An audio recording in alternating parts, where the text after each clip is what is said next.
محمد وعلى آل سيدنا محمد وبارك وسلم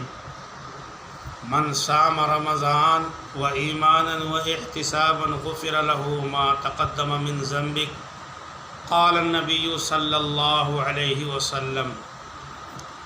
دوستو بزرگو، اس ماہ مبارک میں اللہ رب العزت کی اپنے بندے پر بہت زیادہ رحمتیں اور برکتیں اترتی ہیں۔ آدمی اگر سمجھ لے کہ رمضان میں اللہ پاک انسان کو کیا کچھ عطا کرتا ہے تو وہ سارا کچھ چھوڑ دے اور اس کی سمجھ میں آ جائے اور اس کے ذہن میں آ جائے اور اس کا نفع اللہ رب العزت اس کے دل میں اتار دے، پھر ساری دنیا اس کے لیے ہیچ ہو جائے گی اور وہ سب کچھ چھوڑ دے گا، کیونکہ یہ چھوٹی بات نہیں۔ اللہ رب العزت نے اس روزے دار کا کیا معیار بنایا ہے، کیا مقام بنایا ہے، کیا حیثیت بنائی ہے۔ ارے روزے دار، جب تجھے اپنی حیثیت کا اور اپنے درجے کا پتہ چلے گا تو پھر تجھے معلوم ہوگا کہ کس قدر رحمتیں ہیں اللہ کی اور کس قدر برکتیں ہیں اللہ کی تیرے اوپر۔ یعنی کہ تو جو ہے روزہ رکھتا ہے اور روزہ رکھنے کے بعد افطاری کے لیے اپنے دسترخوان پہ تشریف لے جاتا ہے اور بہت سارا سامان تیرے پاس ہوتا ہے، اور تو سامان جو ہے جب دیکھتا ہے کہ کھانے میں پھل بھی ہیں، کھانے میں بہت ساری نعمتیں بھی ہیں اور بہت ساری جو ہے شربت اور بہت سارے انعامات کھانے کے تیرے دسترخوان پر آئے ہیں، لیکن تو ان کو کھاتا نہیں ہے اور دیکھتا ہے اور یا واسع الفضل اغفر لی کہتا ہے اور اللہ کو کہتا ہے اے وسیع مغفرت کرنے والے۔ لیکن میرے دوست، میرے بھائی، میرے روزے دار، تجھے یہ پتہ نہیں اس وقت اللہ رب العزت تجھے کس نظر سے دیکھتا ہے۔ اللہ کہتا ہے اے میرے بندے، تو کھاتا نہیں، تو پیتا نہیں، تو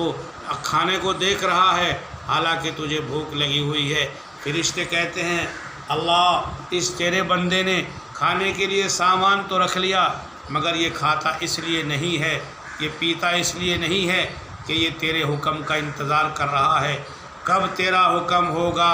کب یہ روزہ افطار کرے گا۔ اسی بات پر اللہ کا یہ انعام اپنے بندے پر نازل ہوتا ہے، اے میرے بندے، تجھے تو میں نے معاف کر ہی دیا اور تیری خطائیں تو میں نے جو ہے ختم کر ہی دی اور مغفرت کا اعلان تیرا تو ہو ہی چکا، اور اے روزے دار، تیرا روزہ، تیری افطاری، تیرا انتظار، افطاری کے پاس بیٹھنا اتنا مقبول ہے، اتنا مقبول ہے کہ تیری وجہ سے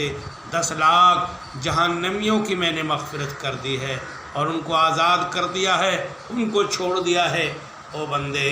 تیرے اس روزے سے امت کے کتنے گنہگاروں کا کام بنتا ہے، کتنے گنہگاروں پر رحم اللہ کی نظر کرتی ہے۔ اور یہی حال ہے کہ جب آپ سمجھتے ہیں کہ افطاری میں بہت زور لگاتے ہیں، افطاری کی دعوتیں کرتے ہیں، حالانکہ سحری بھی ایک ایسا انعام ہے کہ صبح سے جب آدمی سحری کرتا ہے، سمندر کی مچھلیاں تک اور دوسرے اور جانوروں تک ان کی تسبیحیں بند ہیں، ان کے وظیفے بند ہیں، ان کی عبادتیں بند ہیں۔ جتنے بھی جانور ہیں وہ اس حضرات روزہ والے کے لیے سب دعائے مغفرت کر رہی ہیں کہ کس قدر خوش قسمت ہے۔ اگر اس روزے کا اندازہ لگایا جائے، اللہ کی اس نعمت کا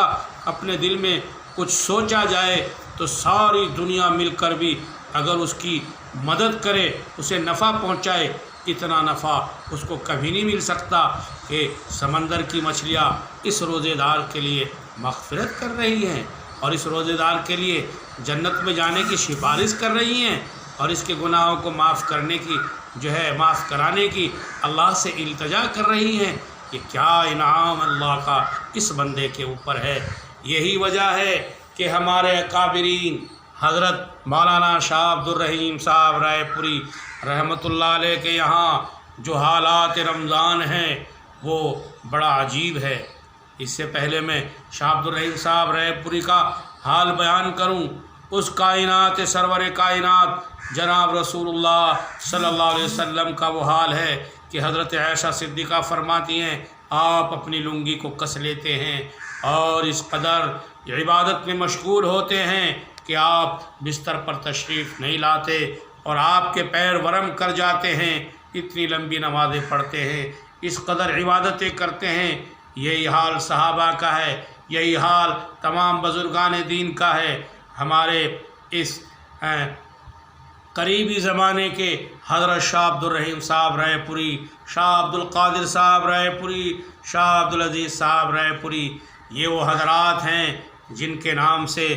آج بھی زمانہ سمجھ جاتا ہے کہ ہاں کسی ہستی کا نام لیا جاتا ہے۔ حضرت شاہ عبد الرشید صاحب رائے پوری، جن کو رمضان میں اس قدر قرآن پاک سے عشق تھا کہ ہر وقت قرآن پاک میں مشغول رہتے تھے، کسی بھی وقت قرآن پاک سے غفلت نہیں برتتے تھے۔ شاہ عبد الرحیم صاحب رائے پوری کے یہاں تو اس رمضان کا حال یہ تھا کہ ڈاک بھی بند اور بات بھی بند، ملاقات بھی بند، صرف ایک خادم خاص حضرت شاہ عبد القادر صاحب رائے پوری رحمۃ اللہ علیہ کو اتنی اجازت تھی کہ جب ایک چائے کی فنجان حضرت معمولی سی بغیر دودھ کے پیا کرتے تھے، اس میں کچھ بات فرما لیا کرتے تھے، ورنہ کبھی نماز پڑھتے تو کبھی سجدے میں گر جاتے، کبھی قرآن پڑھتے زور و قطار روتے رہتے۔ اس قدر رمضان المبارک میں آپ کا حال تھا کہ ایک لمحہ بھی آپ اپنے ہاتھ سے ضائع نہیں ہونے دیتے اور اسے قیمتی سے قیمتی بناتے۔ پوری رات آپ کا یہی حال رہتا، آپ کا حال یہی رہتا۔ میرے دوستو،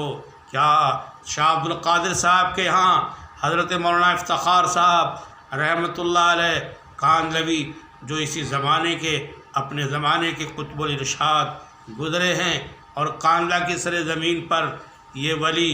ولیوں کی بستی، یہاں یکے بعد دیگر ایک ولی آتا رہتا ہے، ایک خانوادہ آتا رہتا ہے۔ اس خاندان پر اللہ کی بڑی رحمتیں اتری ہیں، بڑی برکتیں اتری ہیں۔ اس خاندان میں وہ جوہر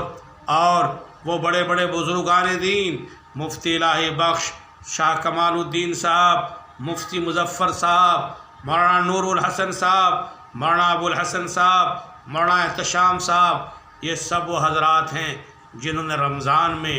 بات تک نہیں کی اور جنہوں نے اپنے اوقات کو ضائع نہیں کیا۔ میرے حضرت فرماتے ہیں کہ میں اپنے حضرت شاہ عبد القادر صاحب رائے پوری کے یہاں جب اعتکاف کے لیے گیا تو راستے میں بارش ہوئی، میرا بستر بھی جو ہے بھیگ گیا،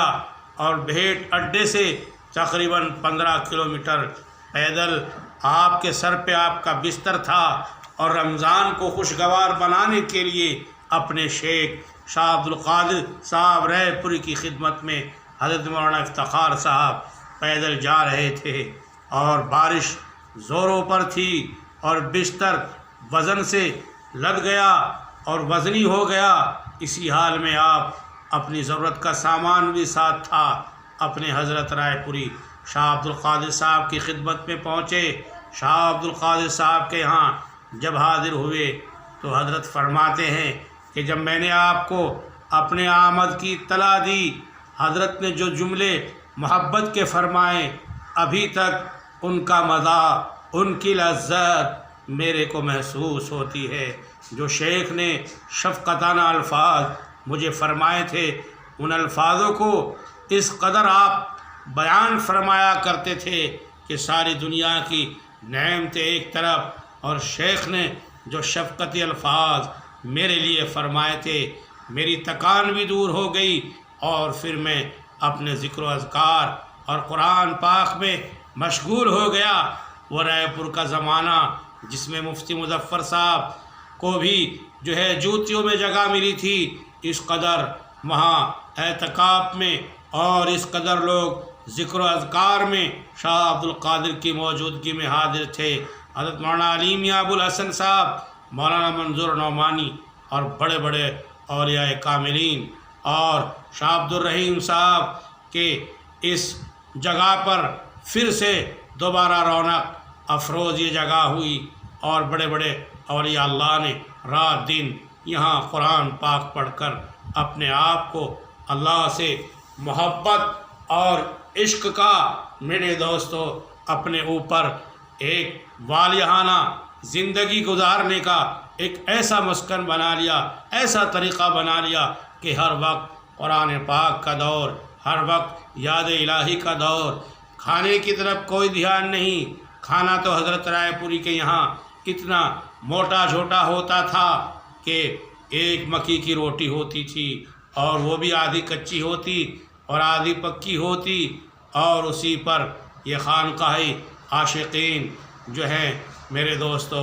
جو ہے وہاں پڑے رہتے تھے، انہیں کھانے کی پرواہ نہیں ہوتی تھی، یہ تو رات دن اللہ کی یاد میں گزارتے تھے۔ آج ہمارا حال یہ ہے کہ ہم جو سو جاتے ہیں ظہر بھی غائب ہو جاتی ہے، عصر میں جو ہے ہمارا حال یہ ہے کہ عصر میں ہم افطاری کی طرف جو منڈتے ہیں سارا وقت جو ہے خرید و فروخت میں گزار دیتے ہیں۔ دوستو یہ رمضان گزرا جا رہا ہے، یہ پہلا عشرہ رحمت کا ہے، اس پہلے عشرے میں آپ اپنی رحمتوں سے، اللہ کی رحمتوں سے جو ہے مالا مال ہو جاؤ، اور جو ہے خدا کے یہاں اپنے آپ کو مقبول بنا لو۔ ہمارا لڑکا عبداللہ جو مسجد افتخاریہ فیض الرحیم میں قرآن پاک سنا رہا ہے، اس کے پیچھے پڑھتے ہوئے جو لذت آ رہی ہے، اللہ تعالیٰ اس کو شاہ عبد القادر صاحب کے اور شاہ عبد الرشید صاحب اور شاہ عبد العزیز کے فیض سے مالا مال کر دے، اس کے علم میں برکتیں فرما دے، اور عبید اللہ بھی اپنی خانقاہ میں قرآن پاک سنا رہا ہے۔ اللہ رب العزت اس کو بھی جو ہے قرآن پاک سے عشق نصیب فرما دے۔ دوستو یہ ہمارے حضرات مولانا الیاس صاحب رحمۃ اللہ علیہ کے یہاں رمضان کا عجیب حال تھا۔ ایک مرتبہ ماموں عبداللطیف صاحب سناتے ہیں حال بڑا عجیب، ہمارے حضرت سنایا کرتے تھے کہ ماموں عبداللطیف صاحب ایک مرتبہ حضرت کے یہاں گئے اور سوچا ہوگا بہت زیادہ کھانا پینا ہے اور بہت زیادہ افطاری ہے، اور بھائی عبداللہ مجمع میں بیٹھ جاؤ، بہت زیادہ افطاری ہے اور بہت زیادہ کھانا پینا ہے اور بڑی نعمتیں ہوں گی۔ لیکن جب مولانا الیاس کے دسترخوان پہ گئے شام کے وقت،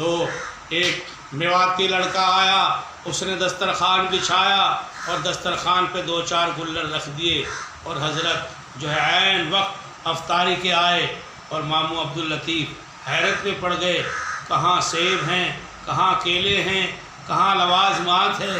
یہ تو فقیروں کا دسترخوان ہے۔ سوچا کہ بعد میں آئے گا یہاں یہی معمول ہوگا گولر سے روزہ کھولنے کا، لیکن اس کے بعد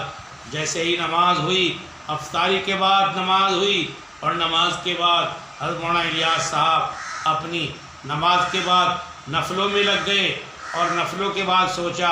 ماموں عبداللطیف نے کہ اب کھانا آئے گا، پھر اس کے بعد تراویح ہو گئی، پھر دل میں خیال آیا کہ تراویح کے بعد ہوگا، تراویح کے بعد مولانا الیاس صاحب پھر نفلوں میں لگ گئے اور پوری رات نفلوں میں گزار دی۔ ماموں عبداللطیف پر یہ رات بہت بھاری پڑی، اور اتنی بھاری پڑی صبح کو سحری کا ٹائم ہوا، اور پھر وہی 2 گلر آپ کی خدمت میں پیش کیے گئے، اور انہوں نے سوچا یہ کیا ماجرا ہے، اور صبح کو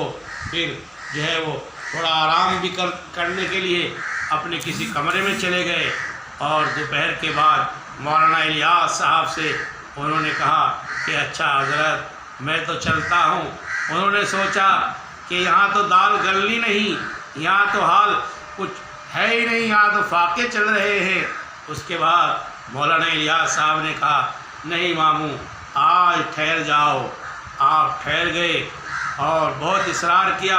ماموں ٹھہر گئے۔ شام کے وقت قصاب پورا سے کچھ کھانے کی دیگیں آئی، اور جو ہے بڑے لوازمات ہوئے۔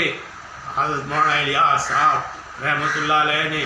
دعا میں کہا تھا اللہ ایک مہمان آج ایسا آ گیا ہے یہ گلر اس سے کھائے نہیں جا رہے، ورنہ ہم تو انہی گودروں پہ راضی تھے، ہمارے اس مہمان کے لیے کچھ کھانا بھیج۔ ابا نے مولانا الیاس کی دعائیں قبول فرمائی، اور جب سے آج تک مرکز کا نظام جو کھانے کے ساتھ بھرپور ہے وہ ساری دنیا دیکھ رہی ہے۔ یہ مولانا الیاس صاحب رحمۃ اللہ علیہ کا رمضان کا حال ہے، اور شاہ عبد الرحیم صاحب رے پوری کے رمضان کا حال تو آپ نے سنا ہی ہے کہ آخر میں اپنے خادم خاص سے فرما دیا تھا، اجی مولوی صاحب اب یہ چائے پلانی بند کر دو، اب یہ کھانا پلانا بند کر دو۔ خادم خاص شاہ عبد القادر نے کہا حضرت ایسے تو ضعف ہو جائے گا اور کمزور ہو جاؤ گے کہ آپ تھوڑا کچھ کھا لیا کرو۔ اجی مولوی صاحب اب کھانے کی ضرورت باقی نہیں رہی، اب تو ہم جنت کے مزے سے ہی چھک جاتے ہیں۔ یہ حال ہے ہمارے اکابرین کا، اللہ ہمیں ان کے نقش قدم پر چلنے کی توفیق عطا فرمائے۔ وآخر دعواہم الحمدللہ رب العالمین۔ مختصر